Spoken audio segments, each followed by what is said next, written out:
Hey guys, so I'm making a quick little video here.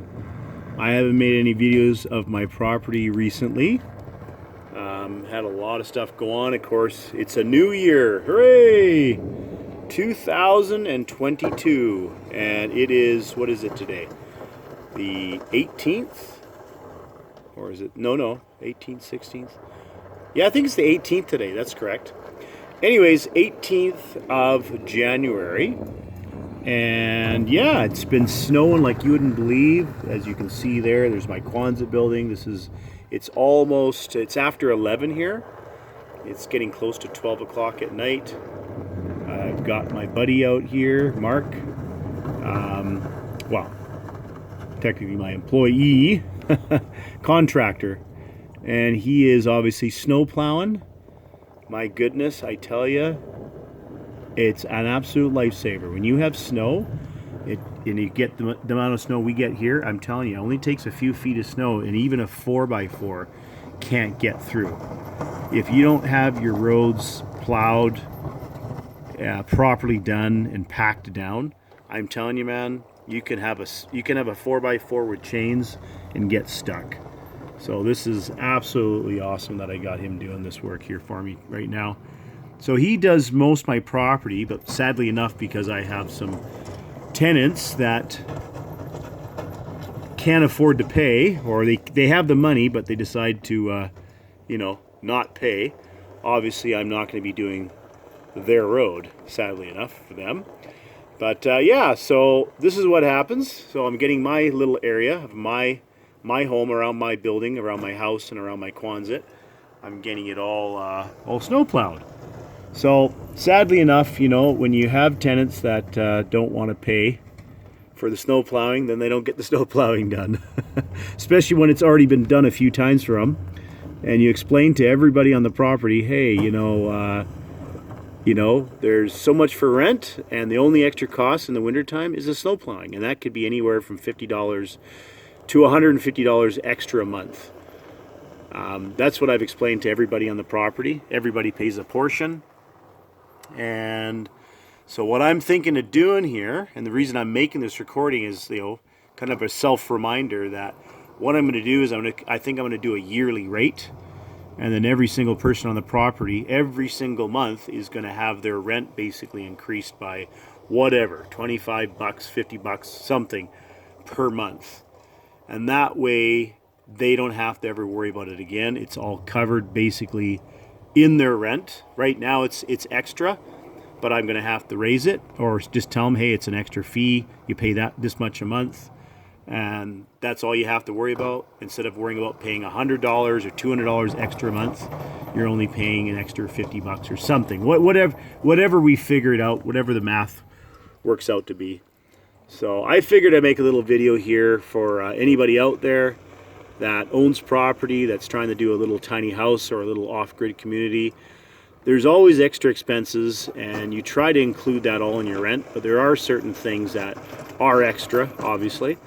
If your tenants are asking you to do work for them, or fix something, or extra road work, these are extra costs. Usually, typically, you're paying for your spot, and that's pretty much it, right? So, yeah.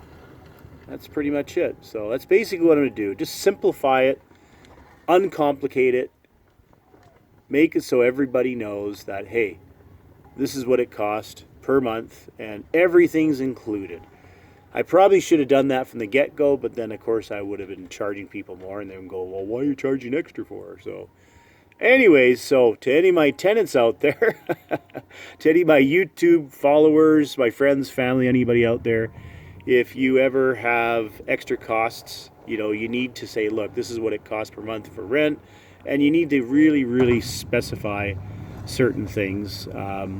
Make sure that they understand from the day they decide to start renting land from you, because that's basically what I'm doing on my property. I'm basically just renting out spots of land. I'm not renting out a house. I'm not renting out a tiny home, a cabin, nothing. It's just a spot that I've made nice for them, either on the river or somewhere up on a hill. And that's basically it. The idea is that they take care of their own water. Even though I supply water, it's not my job to supply water. I offer it as a bonus. But ultimately, what I do on my properties, I explain to people, it's so much a month, depending where you want to go. If you want a bigger spot, obviously you pay more. No brainer, right? Basically, your food is your responsibility, obvious. That should be bloody obvious. Anything to do with your water, you need to make sure you can supply your own food and water. In the wintertime, I don't control the weather, as you know. I'm not God. I don't wish to be either. But basically, there's lots of snow out there. If the well does freeze, which is, I don't know if you can see in this video, it's over there. But of course, it's kind of hard to see now this time of night. But of course, with Mark's truck there and all his big lights, I can kind of see what's going on. It's kind of cool. But yeah, basically, you know, I can't control the weather. When it gets cold enough, it's nobody's fault. The well can freeze and has frozen up, especially the pump. And especially if you don't do it correctly, you can screw up a hand pump quite easily, right? If you know what I'm talking about, the old-fashioned hand pump wells. So that's what I have. And I usually never have a problem during the wintertime, but because I have more people on the property now, some of them don't seem to get how to do it. It's so simple, but ultimately it gets to a point where it gets cold enough, it's nobody's fault. It just won't work. So like I've explained to people, water is your responsibility. You're more than welcome to come to my house and get water. So the underground water usually doesn't freeze, but it can freeze as well. So that means I have no water in my house either. So anyways, I figured to make this quick little video here, just explaining, you know, some of the issues, problems you can have on an off-grid community. Obviously, your source of water is absolutely essential besides food. We need water. This is a no-brainer. When I first moved here and I was building this little property and upgrading it and putting roads and everything in, putting my buildings up, I mean, I had to obviously go and get water. I had no supply of water on my property. Nothing. I mean, I had a river, but it's all murky, dirty water. So I was going into town when I did laundry or when I went to these little springs that you can find in different areas, and I would go get my water for free.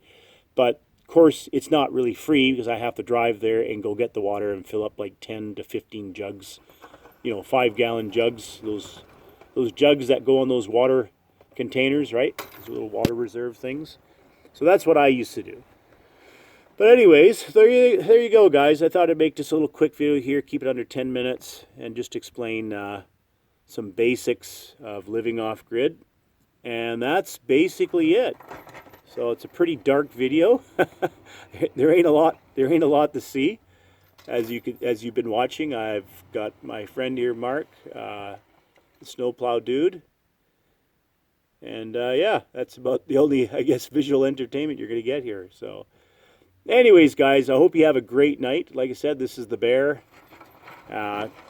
Hopefully you guys will give a thumbs up, subscribe, all that stuff. And yeah, maybe that little bit of advice, give a little bit of education.